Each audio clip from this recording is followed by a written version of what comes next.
Welcome to part 43 of the Kicho Wong Dong series. In this edition, we're looking at the 360 roundhouse kick, also known as the tornado kick, and in Korean known as Idan Duitalio Chagi, but that can also mean 360 back kick. So in our class, we have adopted the term tornado ki to call it tornado kick, just so there isn't confusion. So in order to do this quite advanced kick, you'd obviously have to be a green or brown belt or above, and you would need to know the jumping two-step roundhouse and the 360 out to in kick. So please watch my tutorials on that if you do not know those kicks. So getting into the warm-up is important to have this spinning motion going. So the idea is that we get out the belt and you just jump backwards over it. You can do this on your own, on a line, or you can have a partner hold the belt and just jump over it and lift your knee up and go over. We did a similar thing for the 360 out to in kick, but it's the same motion. The difference is that you are now turning over your hip. So as you get that spinning over motion, try and spin and land in the roundhouse chamber.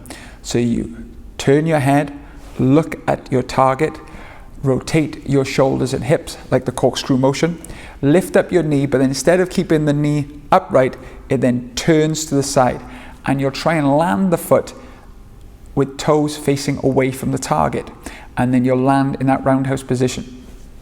Once you have the warm-up, it is then time to engage in the kick. To warm up, I would do some roundhouse kicks and some jump roundhouse kicks as well, so you get that hip turning over motion, because this does require quite a bit of hip flexibility. Always start low, and you can do it quite softly. You can lift, step and kick. So you turn, look at the target, lift your knee up, place it down, turning the foot externally, rotating the toes outwards, and then land and roundhouse. Once you've got that, you can do it with a little hop, and when you get confident, you can jump and just kick low. The most important thing is that you're turning your hip over and not doing it like an outside to inside where everything stays upright. You then gradually increase the height and the speed until you have a fluid 360 roundhouse motion. Try not to stutter as you kick by going hop, hop, kick. It should be one fluid motion. So think of your spinning inside to outside kick and then follow that on without kicking with the roundhouse. You should test this on a paddle or a target so you have something to focus on.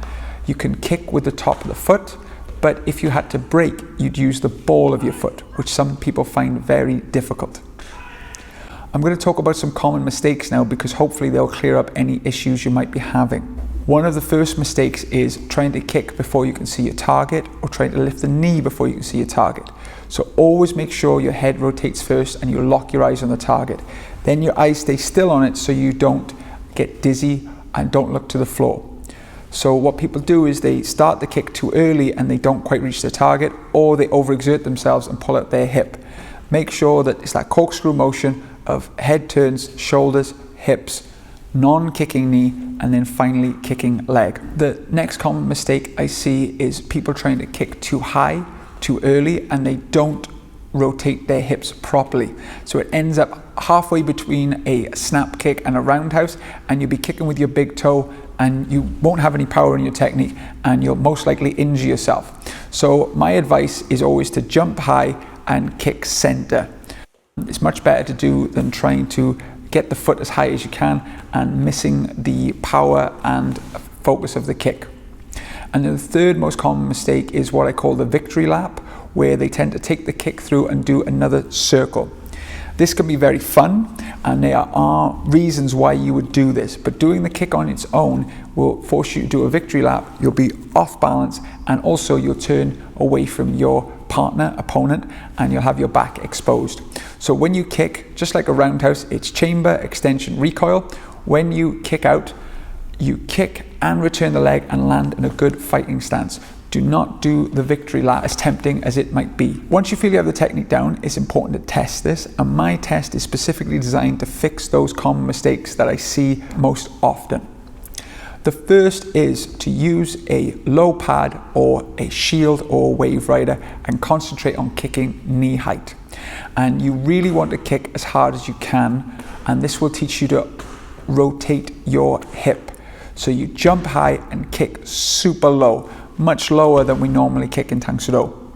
And once you have that power, try and replicate that power higher up. Now, when you lose that power, that's it. That's your kicking height. Don't go higher than that, because even if you can kick higher, the technique won't have any power. So my advice, jump high, kick low, always. The second drill now is to control the over spinning. So what happens is you do the 360 roundhouse in the air or on a target, and then you do another technique after. My two favorites, the simple one is for a jump 360 roundhouse followed by a twist punch. This will make sure you're on balance. And then the other one is a 360 roundhouse followed by another roundhouse without putting your leg down. This will force you to flick the leg in and also focus on your target.